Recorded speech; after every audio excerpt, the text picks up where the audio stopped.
Hello, my dear students. Lucas Commerce Academy, the power of accounting welcomes you. Dear students, రేపు మార్చిలో జరగబోయే junior inter ఎగ్జామ్స్కి సంబంధించి ఒక స్పెషల్ ప్రోగ్రామ్ను మనం రన్ చేస్తున్నాం. ఆ ప్రోగ్రాంలో భాగంగా ఇంపార్టెంట్ ప్రాబ్లమ్స్ని మనం డిస్కస్ చేస్తున్నాం.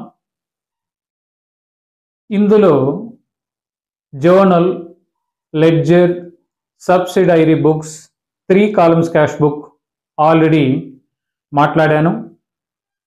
ఈరోజు వీడియోలో బ్యాంక్ రీకన్సిలియేషన్ స్టేట్మెంట్ BRS గురించి మాట్లాడబోతున్నాను.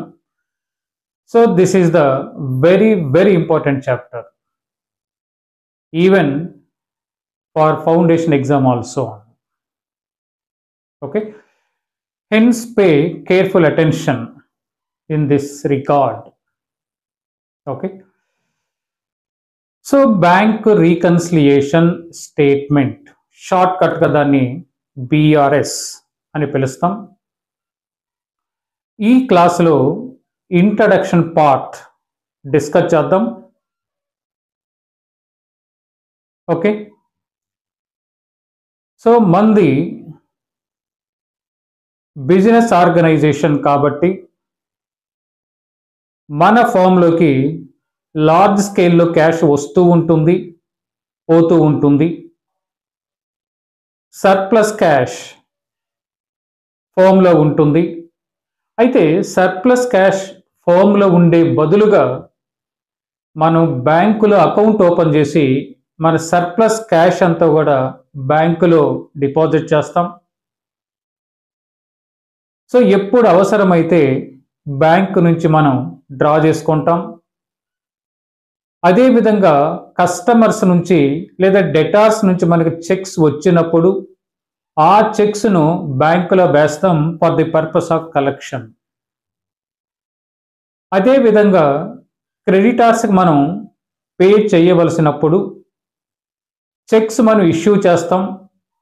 ఆ చెక్ తీసుకున్న వ్యక్తి నేరుగా మన బ్యాంకు నుంచి అమౌంట్ డ్రా చేసుకుంటారు. ఈ ట్రాన్సాక్షన్స్ని బ్యాంక్ ట్రాన్సాక్షన్స్ అని నిన్న 3 కాలమ్స్ క్యాష్ బుక్లో మాట్లాడాను.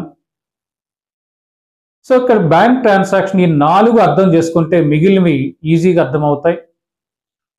First one surplus cash paid into bank. Second one withdrawal of cash whenever necessary. Checks received from customers deposited into bank for the purpose of collection. We also make payments to our creditors against our bank balance by issuing checks. వీటిని మనం bank transactions అని పిలుస్తాం. ఈ ట్రాన్సాక్షన్స్ని bank ద్వారా deal చేయాలి అంటే మనం బ్యాంకులో ఒక అకౌంట్ ఓపెన్ చేయాలి. ఆ అకౌంట్ని మనం వచ్చేసి కరెంట్ అకౌంట్ అని పిలుస్తాం. బ్యాంకులో కరెంట్ అకౌంట్ ఓపెన్ చేసినప్పుడు బ్యాంకర్ ఒక బుక్ మనకి ఇస్తారు. ఆ బుక్ను వచ్చేసి పాస్బుక్ అని చెప్తాం. ఈ పాస్బుక్లో ట్రాన్సాక్షన్స్ రికార్డ్ చేసేది బ్యాంకర్ చేస్తారు. అయితే పాస్బుక్ మన చేతిలో ఉన్నప్పుడు బ్యాంకర్ ఎలా రికార్డ్ చేస్తారంటే మన బ్యాంకుకి వెళ్ళిన ప్రతిసారి చెక్స్ అండ్ క్యాష్తో పాటు పాస్బుక్ కూడా తీసుకెళ్తాం. అక్కడ అప్డేట్ చేసుకొని తీసుకొస్తామండి. ఇది మన చేతిలో ఉండే పాస్బుక్. అయితే ఈ పాస్బుక్లో ట్రాన్సాక్షన్ రికార్డ్ చేసేది బ్యాంకర్ కాబట్టి బ్యాంకర్ బుక్స్లో లేదా బ్యాంకర్ కంప్యూటర్లో మన అకౌంట్ కూడా అక్కడ ఉంటుంది. ఆ అకౌంట్ని పాస్బుక్ అని కూడా పిలుస్తాం. అంటే బ్యాంకర్ బుక్స్లో ఉండే అకౌంటు పాస్బుక్కే, మన చేతిలో ఉండేది అది కూడా పాస్బుక్కే. అదేవిధంగా ఒక పర్టికులర్ ఇంటర్వెల్కి బ్యాంకర్ మనకి బ్యాంకర్కి మధ్య జరిగిన ట్రాన్సాక్షన్ సంబంధించి మన ఫామ్కి స్టేట్మెంట్స్ పంపిస్తారు. ఆ స్టేట్మెంట్స్ను కూడా బ్యాంక్ స్టేట్మెంట్ అని, అది కూడా మనకు పాస్బుక్కే అవుతుందండి. ఓకే, ఇక్కడ పాస్బుక్ అంటే 3 రకాలుగా చెప్పాను. Our account in the bank books, మన చేతిలో ఉండే పాస్బుక్, అదేవిధంగా బ్యాంకర్కి మనం పంపించే స్టేట్మెంట్స్, ఈ మూడు ఒకటని మీరు అర్థం చేసుకోవాలి. ఇప్పుడే చెప్పాను, ఈ క్యాష్ బుక్లో ట్రాన్సాక్షన్ రికార్డ్ చేసేది బ్యాంకర్. అంటే బ్యాంకర్కి మనకి మధ్య జరిగిన ట్రాన్సాక్షన్స్ని బ్యాంకర్ పాస్బుక్లో రాస్తారు.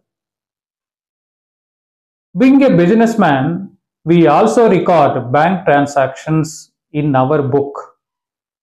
That book is known as cash book. Okay?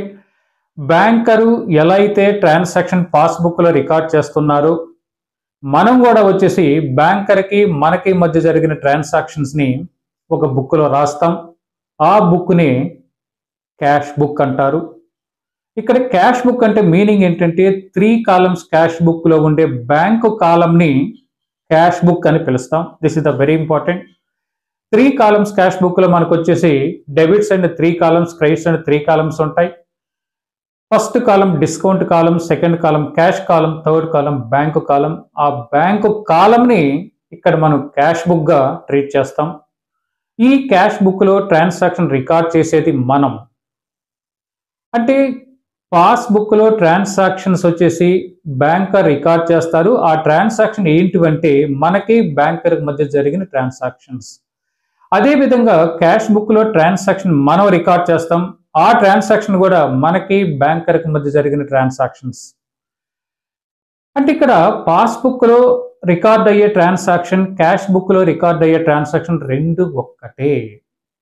Okay, so as the same or similar transactions are recorded in both the books, the balance as per cash book should be equal to balance as per passbook and vice versa. But in actual practice, the balances are different. So real ga ఒకే రకమైన transaction రెండు బుక్స్లో record చేస్తున్నాం కాబట్టి cash book ఎంతైతే balance చూపిస్తుందో passbook కూడా అంతే బ్యాలెన్స్ చూపించాలి. కానీ రియల్ ప్రాక్టీస్లో these 2 balances are differ even though the transactions are correctly recorded in both the books. And మనము తప్పు చేయలేదు, వాళ్ళు బ్యాంకరు ట్రాన్సాక్షన్ రాంగ్గా రాయలేదు. అయినప్పటికీ క్యాష్ బుక్ ఒక బ్యాలెన్స్ చూపిస్తుంది, పాస్బుక్ వచ్చేసి ఇంకొక బ్యాలెన్స్ చూపిస్తుంది.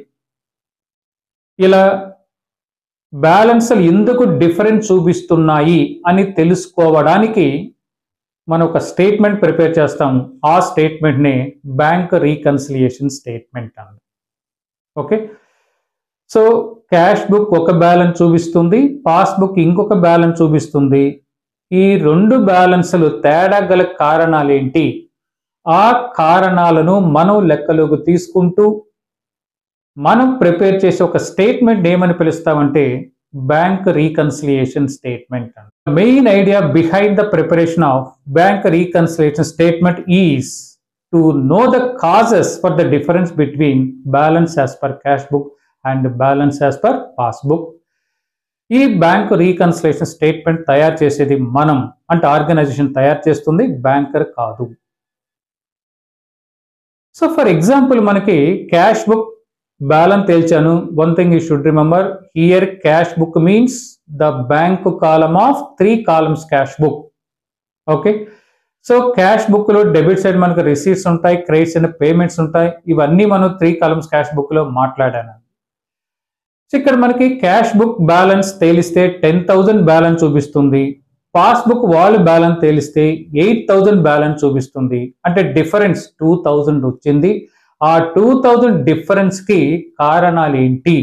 ఆ కారణాల మొత్తాన్ని మనం లెక్కలోకి తీసుకుంటూ మనం ఒక స్టేట్మెంట్ ప్రిపేర్ చేస్తాం. ఆ స్టేట్మెంట్ని బ్యాంక్ రీకన్సిలియేషన్ స్టేట్మెంట్ అండి. Okay, got. సో ఇక్కడ నెక్స్ట్ వచ్చేసి మనకి what are the causes for the difference. What are the causes for difference? ఈ కాజెస్ ఒక 10 to 15 ఉంటాయండి. కాజెస్ వచ్చేసి ఈ కాజెస్లో ఒక్కటి అర్థమైతే మొత్తం అర్థమవుతాయి. ఆ ఒక్కటి అర్థం కాకపోతే ఏమీ అర్థం కాదండి. Hence you should pay careful attention for the causes difference between balance as per cash book and balance as per passbook అండి. ఈ causes for the difference next నెక్స్ట్ వీడియోలో మాట్లాడదామండి. Till then thank you very much.